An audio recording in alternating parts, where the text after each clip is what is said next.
Ganap ng flagship program ng administrasyon ni Pangulong Ferdinand R. Marcos Jr. ang Tara, Basa Tutoring Program.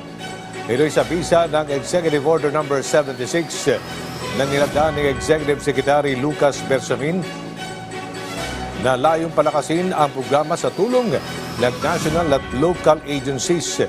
Sa ilalim ng EO, inatasan ang DSWD na tukuyin ang mga benepisyaryo mag-formulate ng learning and development activities, mag-develop ng databases para sa progress report, mag-evaluate at i-monitor ang framework nito.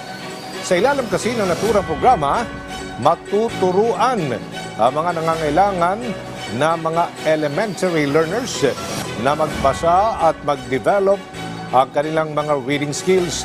Hindi lang sila ang makikinabang dito dahil nagbibigay din ng dagdag kita ang programa sa mga mahirap na mga college students dahil makakatanggap sila ng financial aid para sa tutorial at parenting sessions.